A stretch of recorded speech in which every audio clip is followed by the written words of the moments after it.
사무엘상 13장 6절에서부터 12절까지의 말씀을 우리 한 목소리로 봉독하겠습니다.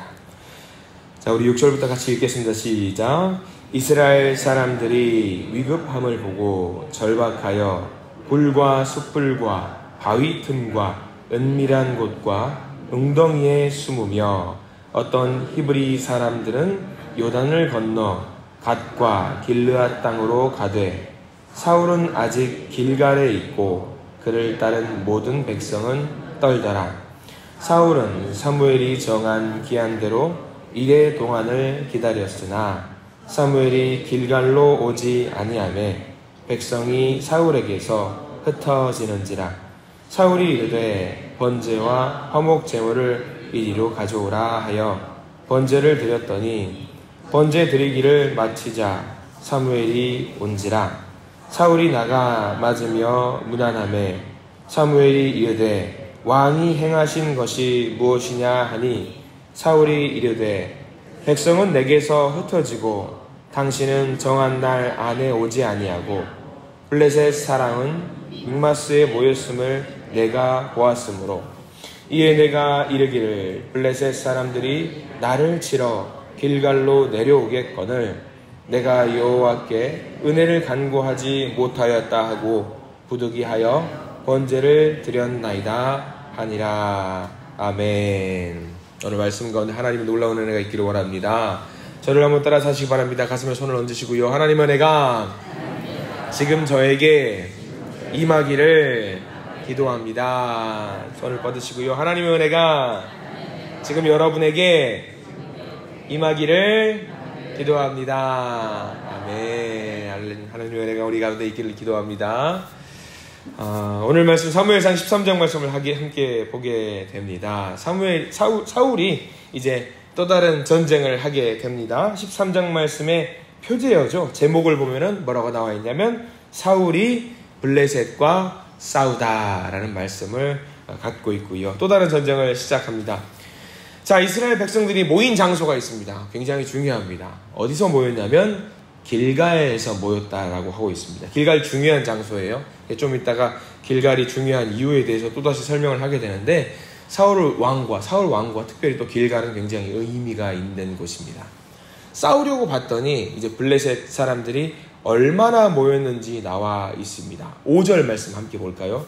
이 5절 말씀 블레셋 사람들이 모여있는 병력의 숫자인데 간단하게 지금 우리 대한민국이란 나라의 형편과 비교할 수 있어요. 자, 5절 말씀 천천히 읽어보겠습니다. 블레셋 사람들이 이스라엘과 싸우려고 모였는데 병거가 3만이요 마병이 6,000명이요 백성은 해변에 모래같이 많더라.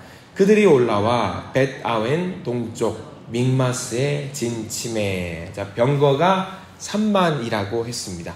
병거라고 하면은요, 지금으로 비교할 수 있는 어떤 기구가 탱크예요, 탱크.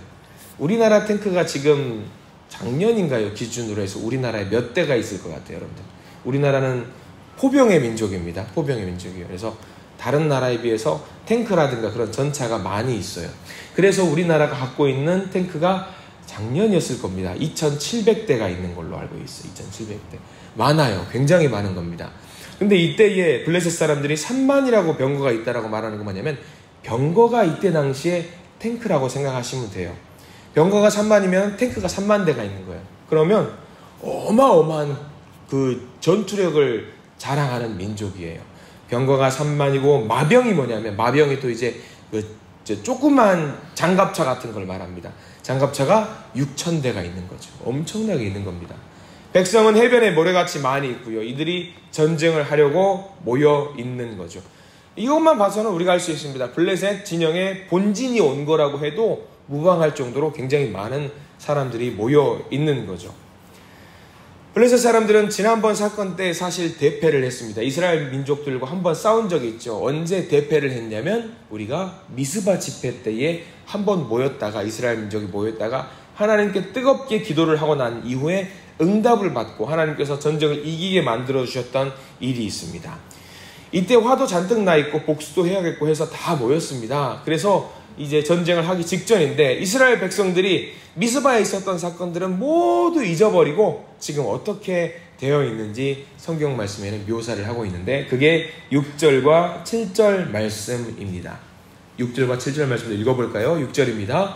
이스라엘 사람들이 위급함을 보고 절박하여 굴과 숲풀과 바위 틈과 은밀한 곳과 웅덩이에 숨으며 어떤 히브리 사람들은 요단을 건너 갓과 길르앗 땅으로 가되 사울은 아직 길갈에 있고 그를 따른 모든 백성은 떨더라. 자, 블레셋 사람들을 무찔렀던 이 이스라엘 백성들의 위용이 사라졌어요. 그런 패기가 없어졌습니다.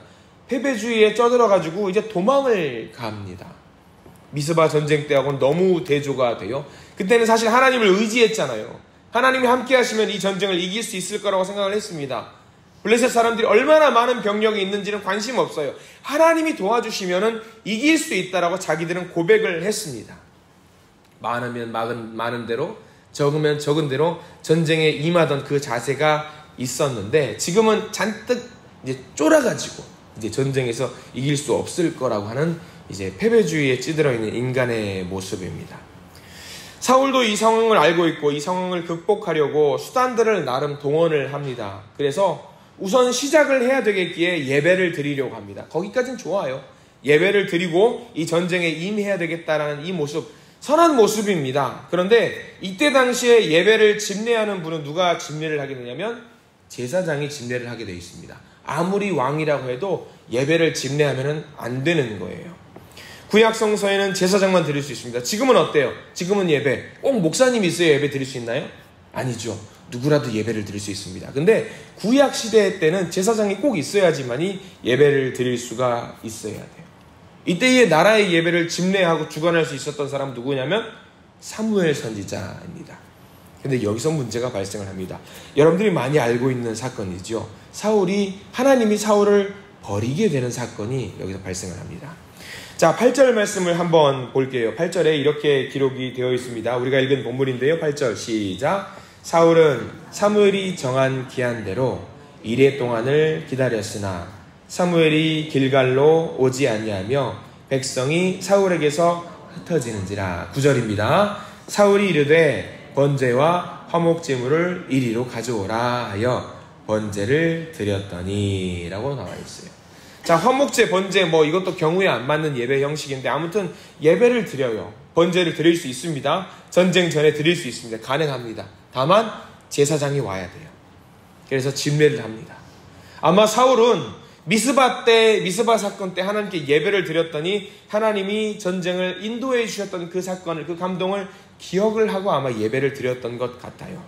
근데 사건이 달라요. 미스바 사건 때는 예배를 드리고 나서 어땠냐면 모든 백성들이 모여서 한 목소리로 회개하고 자복하면서 하나님 앞에서 우리 이 전쟁에서 이기게 해달라고 하나님께 기도를 했어요. 근데 지금은 어떻습니까? 지금 블레셋 전투는 그런 모습이 아니에요. 다들 무서워서 떨고 있고 하나님이 이끌어 주실 거라는 보장도 없다라는 그런 마음 때문에 무서워서 도망가고 있어요. 사울은 안 되겠다 싶어서 사람들이 도망가니까 자 모여봐, 이제 예배 드릴게, 모여봐 하고 있는 모습이지요. 뭔가 예배의 형식을 취해서 드립니다. 정한 시간에 사무엘이 오지 않으니까 안 되겠다 싶어서 나라도 예배 드려야지 하면서 예법에 어긋나는 방식으로 예배를 드리고 있습니다. 야, 재물 가져와봐. 그냥 다 가져와봐. 그냥 우리 이거 빨리 해치우고 빨리 전쟁하자. 그런 마음이지요. 사실 이 말씀을 묵상하고 우리 성도님들과 이 말씀을 보면서 제 부끄러운 과거 이야기를 하나 해야 되겠다 생각이 들었습니다. 아마 우리도 그런 적들이 분명히 있으실 겁니다. 저는 어려서부터 가정 예배에 대한 원칙이 엄격했어요. 그래서 주일을 하루도 거르지 않고 가정 예배를 드려야 돼요. 예배를 드리는 방식은 이겁니다. 찬송을 한 곡 부르고 말씀을 읽고 기도를 하고 예배를 마치는 거예요. 부모님이 계실 때면 그렇게 정형화된 예배를 드릴 수 있었습니다. 근데 부모님이 계시지 않을 때가 있어요. 언제일까요? 수요일날 저녁에는 예배를 드리기 때문에 누가 예배를 드려야 되냐면 저희 형과 여동생 3명이서 쪼르르 앉아가지고 테이블에 앉아놓고 예배를 드려야 됩니다. 자, 수요 예배 드릴 때 이제 예배를 드리긴 드려야 되고 기록을 적어야 돼요. 예배를 드렸다 거짓말로 예배를 드리면 안 되니까. 예배를 기록장에 찬송 몇 장 불렀고 찬송 몇 장 읽었고 어떤 내용이고 누가 마무리 기도했고 적어야 됩니다. 자, 근데 형과 여동생은 늘 그러지 않았어요. 늘 이제 어머니께서 혼내는 게 무서웠기 때문에 예배를 딱 드려야 된다고 생각을 하고 있었고, 저와 형은 모종의 합의가 있었어요. 예배를 드리자.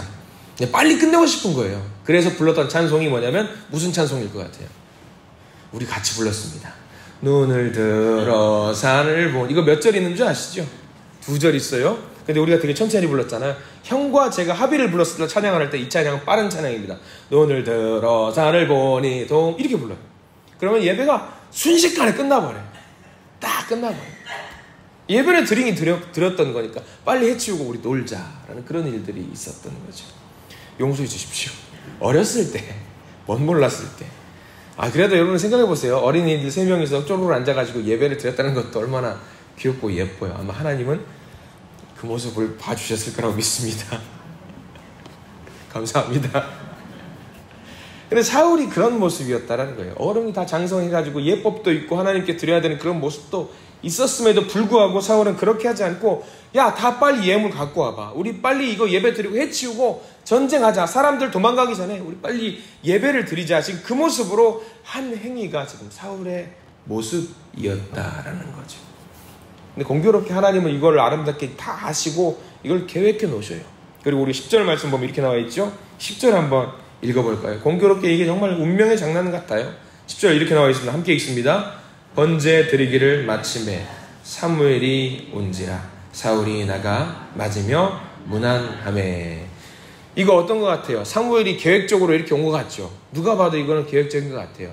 하나님의 응답을 받고 하나님의 음성을 전달할 때에 너 사울이 어떻게 하는 거 꼭 지켜봐 하면서 아마 먼 발치에서 지켜보지 않았을까, 저는 이게 성경의 그림을 그려요. 알 수는 없지만. 그리고 와서 딱 보니까 사무엘이 말을 하는 거죠. 왕이시여, 지금 뭐 하셨습니까? 방금 전까지 연기가 올라왔던 걸 제가 봤습니다. 뭐 하셨습니까? 이거는 몰라서 물어봤을까요? 사무엘 선지자가 사울 왕이 했던 걸 몰라서 물어봤을까요? 다 알아요. 다 알고 물어보는 거예요. 이거는 뭘 준 거냐면 사울 왕으로 하여금 회개할 기회를 준 거예요. 왕 뭐 한지 다 알고 있으니까 이실 짓고 왔고 하나님께 회개하세요 라는 거를 물어보는 겁니다. 그런데 사울은 그게 아니었습니다. 사울은 왕을, 하나님을 뭘로 생각했냐면 알라딘의 램프처럼 우리가 막 문지르면 소원을 들어드리겠습니다 라고 하는 그런 존재쯤으로 생각하고 하나님을 만나려고 했던 거예요. 근데 그게 아니죠. 하나님은 그런 분이 아닙니다. 자, 이제 사무엘 선지자한테 그런 말을 들으니까 이제 뭐라고 말하느냐면 변명을 하는 건데, 그게 11절과 12절 말씀에 나와 있습니다. 요약하면 이겁니다. 선지자시여, 저는 잘못한 거 없습니다. 백성이 막 도망가려고 하니까 당신도 늦게 왔잖아요. 블레셋 쳐들어왔고 이제 전쟁을 해야 됩니다. 저는 잘못한 거 없습니다. 선한 뜻으로 했습니다. 백성들을 위해서 했습니다. 아무런 잘못이 없습니다. 저는 잘못한 게 없습니다. 그 이야기를 하고 있는 겁니다. 왕이 해야 될 일을 해야 합니다. 왕이 해야 될 일만 하면 됩니다. 자기에게 주어진 일을 하면 됩니다. 그런데 회개하지 않고 잘못을 인정하지 않고 변명만 늘어놓고 있는 거지요. 자, 13절 말씀을 우리 읽어볼 텐데 여기 밑줄을 그어야 될 부분이 있습니다. 13절 말씀 한번 같이 읽겠습니다. 시작. 사무엘이 사울에게 이르되 왕이 망령되이 행하였도다. 왕의 하나님 여호와께서 왕에게 내리신 명령을 지키지 아니하였도다. 그리하였더라면 여호와께서 이스라엘 위에 왕의 나라를 영원히 세우셨을 것이거늘. 거기 밑줄 그으십시오. 왕이 망령되이 행하였도다. 밑줄을 그으시고요. 제일 뒤에 있는 이스라엘 위에 왕의 나라를 영원히 세우셨을 것이거늘. 왕이 망령되이 행하였도다. 성경은 참 격조 있게 표현을 씁니다. 왕이 망령되이 행하였도다. 성경은 최대한 부드럽게 표현을 한 것 같아요. 지금 우리말로 해볼게요. 왕이시여, 미치셨습니까? 아무리 선지자라고 해도 왕이에요. 근데 왕에게 지금 직언을 하고 있는 거예요. 왕이시여, 지금 미치셨습니까? 제정신입니까? 지금 이게 하나님 앞에 맞는 행동입니까? 죽음을 불사하고 이야기를 하는 거죠. 만약에 제대로 했다라고 한다면 그대로 하나님이 알려주신 대로 했다라고 한다면 왕의 나라를, 다윗의 나라가 아니에요. 왕의 나라를, 베냐민 지파를, 하나님이 예언했던 것을 물으시고 베냐민 지파에서 사울 왕의 대를 이어서 갈 수 있도록 하나님이 인도해 주셨을 텐데, 왕이여 왜 그러셨습니까? 라고 지금 이야기를 하는 거죠. 왕의 나라는 이제 끝났습니다 하고 사무엘이 지금 여기 길갈에서 기브아로 가게 됩니다. 그냥 가버려요. 여러분들이 사울 왕입니다. 선지자 사무엘이 일어서서 이 말을 던지고 왕이여 미치셨습니까? 이 말을 하고 알아서 하십시오. 가버려요. 여러분들 왕이면 어떻게 하시렵니까? 여러분들이 왕이면 어떻게 하실 거예요? 이 순간에 온갖 눈물은 다 흘리면서 바짓가랑이 붙잡고 제발 좀 가지 마시고 나를 위해서 하나님께 기도해 주시기를 부탁드립니다. 나를 위해서 하나님 중보해 주시고 예배 드려 주십시오. 이렇게 해야 되는 게 맞습니다. 근데 사울은 아무것도 하지 않습니다. 갈 테면 가라지 뭐. 아무것도 하지 않아요. 그리고 사무엘 선지자는 길갈에서 떠나버립니다. 이 길갈이라는 곳이 아까 처음 말씀의 서두에서 말씀드렸습니다. 굉장히 중요한 곳이라고 말씀을 드렸어요. 왜? 왕으로 세움을 받은 장소가 길갈이에요. 하나님의 영이 임했던 곳이 길갈이에요. 그런데 사무엘 선지자가 이 길갈에서 떠났다라는 것은 뭘 말하는 것 같습니까? 하나님의 영이 떠났다라는 것을 말합니다. 굉장히 의미 있는 장소지요. 길갈. 자, 15절 한번 볼까요? 15절 하나님의 영이 떠나고 나서 이제 어떻게 됐는지 한번 나와 있습니다. 15절 말씀 같이 읽습니다. 시작. 사무엘이 일어나 길갈에서 떠나 베냐민 기브아로 올라가니라. 사울이 자기와 함께한 백성의 수를 세어보니 600명 가량이라. 자, 여기서도 밑줄을 그으십시오. 백성의 수를 세어보니 600명 가량이라. 백성의 수를 세어보니 600명 가량이라. 사울 왕을 따랐던 병력이 지금 몇 명 남아있다고 나와 있는 거예요, 여러분들. 600명 남아있는 거예요. 처음에 여러분들 이스라엘 백성들이 미스바에 모였을 때에 몇 명 모였는지 혹시 기억하시는 분 계십니까? 33만 명이 모여 있었어요. 그리고 나중에 사울이 왕권을 공고히 할 때에 남아있던 병력이 다 보내요. 하나님께 물어보지도 않고 33만 명 됐어, 괜찮아 하고 다 돌려보내고 남아있는 병력이 3,000명으로 이 전쟁을 시작을 합니다. 그리고 3,000명 중에서도 아까 우리 성경에서 얘기했죠. 사람들이 막 흩어져서 떠났다라고 성경에 나와 있죠. 그래서 남아있던 사람들이 지금 몇 명 남아있냐면 600명 남아있는 겁니다. 그런데 중요한 거는 사울이 이때도 하나님께 기도했으면 됐을 것 같아요. 근데 이때 사무엘 선지자가 간 뒤에 했던 첫 번째 행동이 뭐였는지 아시겠어요? 사람의 숫자를 세어보는 거예요. 내 밑에 누가 있는지, 몇 명 있는지, 이 전쟁을 할 수 있는지, 내 힘으로 할 수 있는지, 자기를 생각하면서 이 전쟁을 임하려고 600명만 남아있는 이 상황. 오늘 이거는 굉장히 의미 있는 말씀이에요. 이 말씀 우리에게 허락하신 이유가 무엇일까? 사울의 모습을 보면서. 자, 우리는 과연 어떻게 살고 있는지, 하나님을 어떻게 여기고 있는지. 우리도 하나님 동전 넣으면은 음료수 나오는 것처럼, 지폐 넣으면은 음료수 나오고 먹는 거 나오는 것처럼 자판기처럼 하나님을 생각하고 있는 것은 아닌지, 예배 드리고 기도하면 하나님 짜자잔 나타나가지고 나를 도와주는 것, 기계적인 하나님으로 우리가 생각하고 있는 것은 아닌지, 혹시 우리가 그렇게 생각했다면 이 시간 하나님 앞에서 회개하시는 저와 여러분 되시기를 부탁을 드립니다. 온전히 주님 앞에 서셔서 회개하시기 바랍니다. 하나님 도와주십시오. 나의 주인 되신 하나님, 제가 잘못했습니다. 저를 도와주십시오. 지금 우리가 서 있는 이 자리도 마찬가지입니다. 마치 내가 옳은 것처럼, 내가 만든 것처럼 이 어떤 내 신앙의 모습들, 신앙의 유산들, 내가 한 것처럼 우리가 생각하면 안 됩니다. 모든 과정을 누가 했다라고 우리가 인정해야 되냐면 여호와 하나님께서 하셨다라는 것을 인정하시고 전적으로 하나님을 신뢰하시고 의지하시기를 바랍니다. 그리고 또 하나, 우리는 삶 속에서요, 하나님 앞에 실수할 수 있습니다. 실수할 수 있어요. 잘못할 수 있습니다. 부모님이 자녀가 잘못하거나 문제 있는 행동을 하면은요, 그 잘못에 대한 것들을 훈계하는 것을 해서 멈추지 않으세요. 더 나아가서 뭐 하길 원하냐면 내 자녀가 뭘 잘못했는지 깨닫고 알아서 다시 그 잘못을 안 하게 만드는 것이 부모가 해야 되는 1번이에요. 하나님도 마찬가지. 사울을 통해서 그것을 기대했습니다. 사울을 통해서 잘못한 것을 깨닫고 다시 그거 안 하면 돼. 그거를 원하셨습니다. 오늘 이 말씀 통해서 하나님과 온전한 관계 회복 다시 한번 정립할 수 있는 우리가 되기를 축원합니다. 사울이 관계가 어긋나니까 한번 어긋나니까 다시는 돌이킬 수 없는 수준으로 멀리 헤어져 버리게 되는 상황이 발생했잖아요.